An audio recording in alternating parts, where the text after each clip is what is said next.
Hi there, it's Timothy Linsdau. I'm a video producer and a Christian, and big news happened today 50 years ago. Hi, my name's Aaron Linsdau. I'm a polar explorer and motivational speaker. Today we're going to talk about the amazing photo of the first Earthrise ever photographed by the Apollo 8 team. What do you think of that?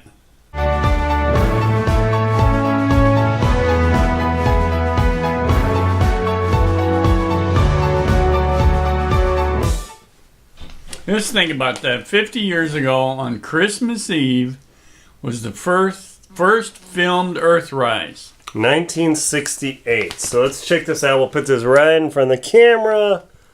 Yeah, check that out. That photo had never been taken. It's such a common thing. People say, oh yeah, what's the big deal? But back then with JFK's inspiring vision of put a man on the moon by the end of this decade, right? I don't quite have that Massachusetts speak down, but now my dad here, this is my dad, and he was alive back then, and he doesn't remember this, but he does remember the moon landing. Where were you in the moon landing? Okay, well, I remember seeing the Earthrise photos on magazines. You know, that was a big deal. But that following year in July was the first moon landing when Armstrong and Aldrin stepped foot on the moon. So that was a huge year. But also remember, 1968 was the Tet Offensive in Vietnam. And that just gives you an idea how crazy a time it was in America. All these things that we were doing at the same time. Can you imagine fighting a near full-scale war and going to the moon? Of course, the space race, other than the idea of being there, was a big deal because it was the Cold War, and we wanted to get there before the Russians, and that was an important thing to do. So one of the interesting stories was these three men. Here, we'll show the picture, right? These three men. It was Bill Anders, Jim Lovell, and Frank Borman were the first humans to look at the Earth from the moon. And interestingly, let's see, they've got the lunar lander module where they tested out all the equipment, and the Saturn V launcher, the most powerful machine ever made up to that point, were all instrumental. But one of the stories that I read about those guys zooming around the moon is that NASA in the run-up to the Apollo 11 landing mission was that they said, hey, we got to make sure not to put enough fuel in the lander, because when those guys are going around the moon, they might actually try and land it and say, oh, something's wrong, we got to land, first man on the moon.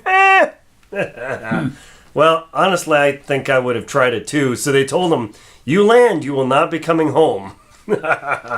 So it was pretty interesting. This photograph, let's see, it was Anders. He was on the photography job, and he had a Hasselblad, but he didn't have a light meter. So this famous photo, they had no clue, like, how do you photograph the Earth with the moon? So what he did is he took his camera and just started shooting and adjusting f-stops and blasting it away, and they think it said on the 6th frame they got the shot. And this is probably one of the most iconic shots, because have you ever heard of the pale blue dot? Do you remember that pale blue dot, the little Earth? Oh, yeah. Earth. Now, what was that all about at the time? Well, that's a good question. Well, I mean, it really started like the Earth Day movement and the environmentalism movement. Well, I think it relates to the solar system. And we were basically just a pale blue dot in the sky if you were far enough away. But yeah, I mean, you have an answer? Yeah.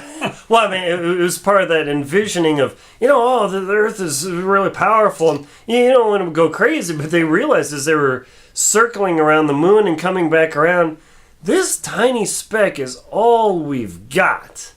Like, hey, let's go live on the moon and breathe what? Space? Hey, let's go live on Venus. I hear the acid rain and 900-degree temperatures are comfy this year. Do you have your 900-degree suit? Yeah. Yeah, so I mean, it's not an environmentalism thing or a left-right thing. It's just like, whatever we do and we have different perspectives, it's just an inspiring thing to say, like, it's not we're in it together, blah, blah, blah. But, like, look, we got to be a little more careful with each other and help each other out. Not to say, there's plenty of political turmoil now. I would say there was much more back in the 60s. Yeah, you think of what was going on in college campuses, the rioting, students were killed, and just Vietnam in itself, and the Cold War, all those things going on at the same time was tremendous confusion for everybody. That was only much more than 23 years after World War II, and it was very fresh, that war, in a lot of people's minds.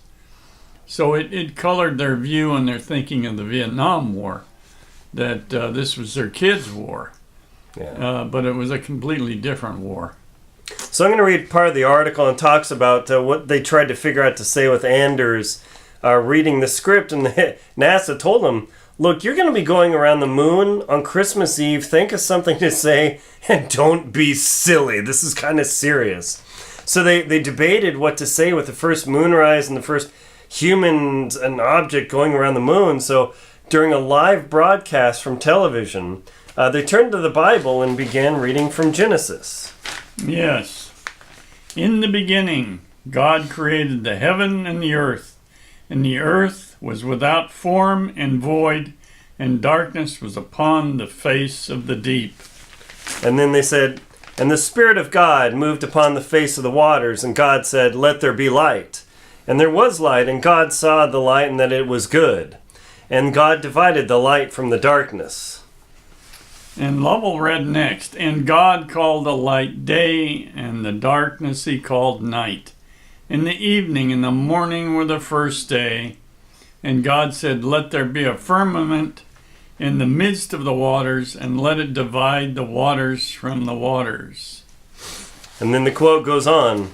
And then they continued to read this live over the air because, what's the most impactful statement you can speak about creation? This is still it. And he said, and God made the firmament and divided the waters which were under the firmament from the waters which were above the firmament, which means the horizon. And it was so. And God called the firmament heaven, and the evening and the morning were the second day. And then Borman said, And God said, gotta get this right, and the waters under the heavens be gathered together unto one place, and let the dry land appear, and it was so. And God called the dry land earth, and the gathering together of the waters he called seas, and God saw that it was good. Okay, let's see, where are we? So it was good. And Borman added, and from the crew of Apollo 8, we close with a good night, good luck, a Merry Christmas, and God bless all of you on the good earth. And Anders and all these guys remember this all very clearly, but the way they describe it, it wasn't like this dramatic moment. They said it was, these guys were engineers, technicians, and scientists. They weren't Shakespearean dramatists. They were the deep voice.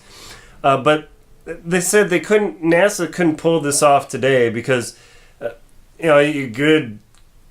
you'd forbid reading the Bible ever because, if nothing else, it's a historical book.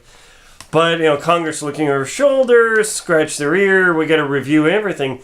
Really, these few moments, they actually decided, really not decided, but figured out, what are we going to say? And just like when the national director talked about what they're going to say when Neil Armstrong steps on the moon. Like, Neil, make it profound, but don't go too crazy, would you? So actually, he stressed about that. I listened to the First Man book, the whole book, not just the movie. But he really stressed about this. And these guys like, what do we say to the planet? Because how many people were watching these events? Oh, yeah, as many as could. I mean, it was not only televisions at home, but they had, screens up, and it was an amazing event.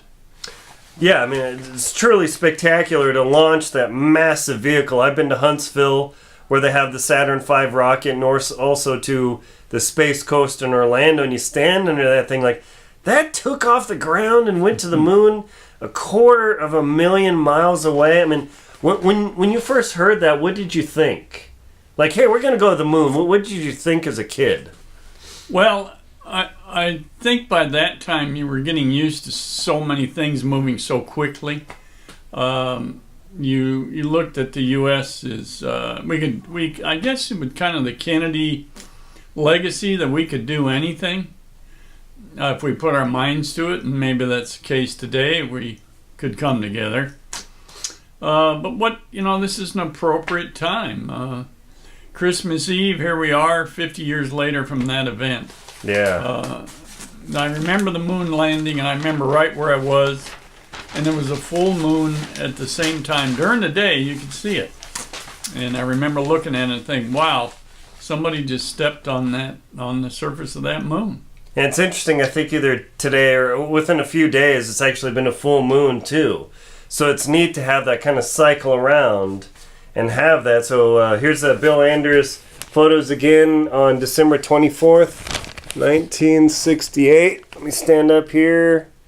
There we go. Pretty spectacular. It's not something you take for granted, because still space is incredibly dangerous. We've lost the Challenger and the astronauts there. We lost the Columbia and the astronauts. We lost the astronauts in the Apollo. Which fire was it? Apollo. Oh, sorry.